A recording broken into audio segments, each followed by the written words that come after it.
Hey everyone, welcome back to Robotics. I hope you guys are doing well. Today we have our 18th lecture on statics. So statics is all about forces and torques. And when I start thinking about these sort of force relationships, I often think about this video. It's a fun video where I've got a robot arm and it's colliding with a human. One of the ideas for the video is to test and understand what range of forces this robot can apply to the human that's still safe for the user. And this is kind of a change in mindset from what we've had in previous lectures in this course, because previously we were thinking a lot about the robot's kinematics and how it moves in space. But now instead of just thinking about motion, I want to start thinking about the force relationships. If someone pushes on this robot or pulls on it, or if the robot applies different joint torques, what's going to happen and how is this overall system going to react? And so that's what we're going to start talking about in today's lecture. Today, I want to specifically focus on statics. And the first concept I want to apply is just understanding how we represent forces and moments in robotics using something called a wrench. And then once we have this wrench, we can start thinking about the joint torques that we're going to need for a static equilibrium. And I'll explain what that means as we move forward in this lecture. All right, so let's get started with wrenches. So a wrench is a combination of a moment and a force. And I want to explain it through an example. So let's look at this example right here. It's kind of like the example you saw in the video. I've got a human, they're going to be pushing on this link of the robot arm. I've also got a coordinate frame that's attached to the link. So maybe pause the video and think for a second, how would you write the force and how would you write the resulting moment from this force? I think the answer is pretty intuitive, especially for the force. What I'm going to do is I'm going to have some sort of coordinate frame, and I've drawn it right here with my X, Y, and Z axes. The Z is coming out of the screen towards you. And then here's the origin of that coordinate frame. And then over here, I've got another point, and that's the point at which the human is applying this force. And I've got my force vector here, F. So to think about force, all I'm going to be doing is I'm going to be writing the forces in the axis of my coordinate frame. So I'll be thinking about the force in the x-axis, the force in the y-axis, and the force in the z-axis. And accordingly, my force vector, it's just going to be a 3x1 vector that describes the force in each of these different axes. All right, that's for force. For moment, I'm going to want to think about the moment arm. I'm going to call that R. And this is going to be a vector from the origin of my coordinate frame to the point at which the force is being applied. Again, a vector from the origin of the coordinate frame to the point at which the force is applied. I'm calling that R. To find the moment, I take the cross product between that moment arm and the force. So I'm going to have R cross F, and that'll give me my moment. Now, as we've seen in previous lectures, instead of using the cross product, I could equivalently use the bracket 3 operator. So you could just say, let's have bracket 3 of R times F, and that'll give you the exact same answer. That's going to give us the moment. And again, we'll have the moment around the x-axis, the moment around the y-axis, and the moment around the z-axis. So it'll be a 3x1 vector. So now that I understand the moment and the force, I can combine them to make this wrench. So a wrench is going to be a 6x1 vector.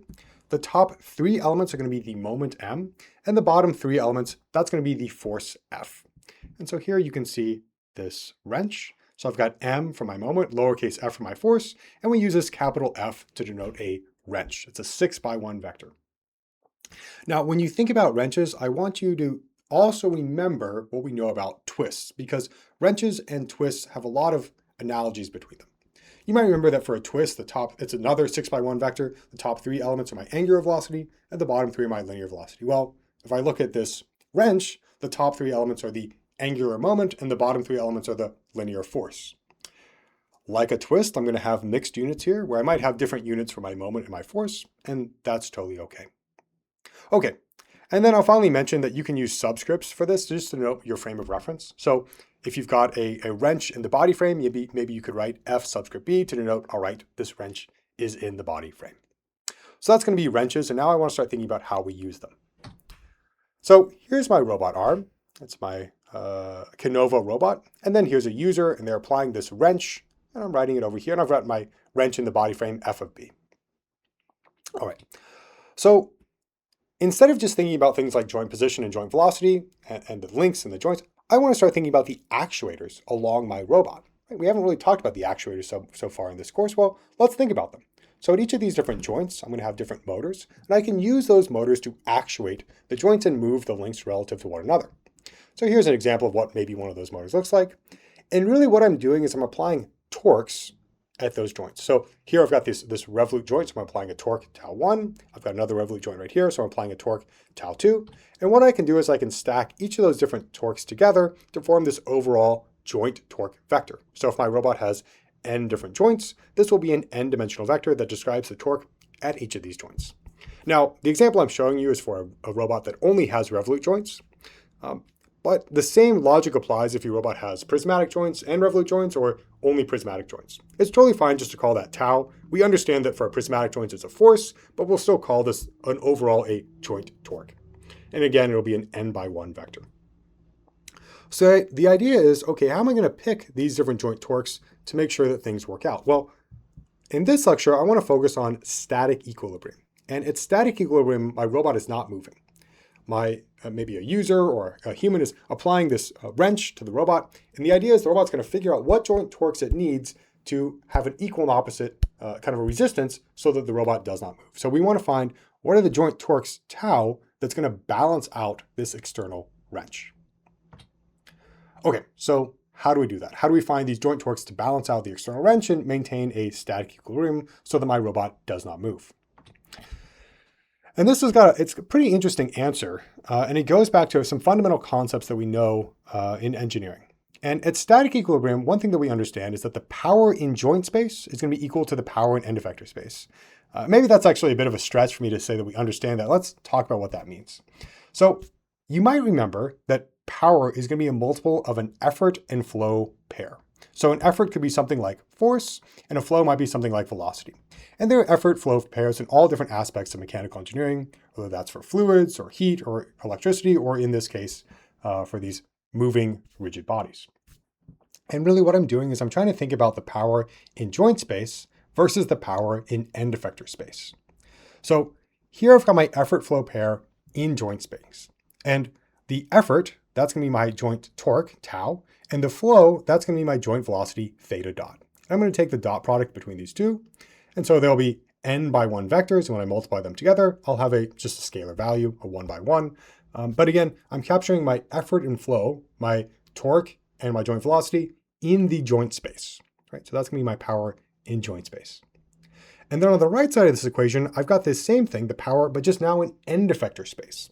So my effort, that's going to be my wrench F, right? And that's a 6/1 vector. We've been talking about the wrench earlier in today's lecture. And then over here, I've got that twist. And remember I said, hey, twists and wrenches, they're kind of connected. That's my linear and angular velocity of my robot's end effector, again, in that end effector space. So if I multiply these two things together, I've got a 6/1, take the dot product with another 6/1, I'll end up with a scalar.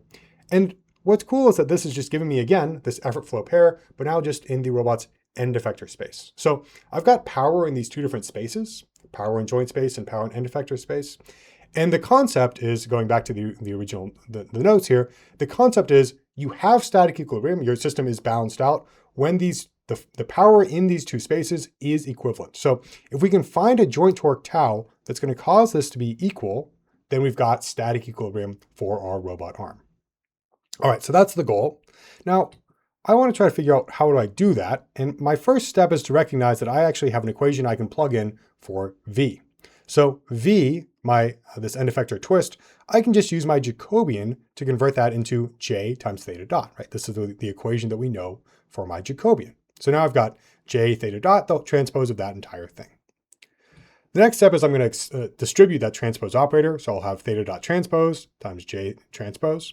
I can undistribute the theta dot like you see here, and I'll end up with tau is equal to J transpose times F. Just as a reminder, when you take the transpose, you switch the order, and that's why we're able to do this step. So if you think about the limit of this as the velocity goes to 0, you're left with just this equation.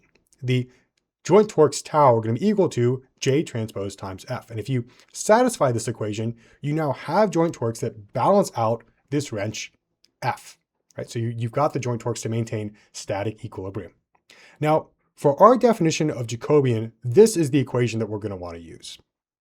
So here's the Jacobian that we found together in this course. Over here on the right side, I've got the wrench just expressed in the body frame. So I've got my robot's end effector, I've got some body frame attached to it. I'm just writing the wrench in that body frame. And then in the middle here, I've got a special type of adjoint. This will be a 6x6 matrix with rotation and rotation.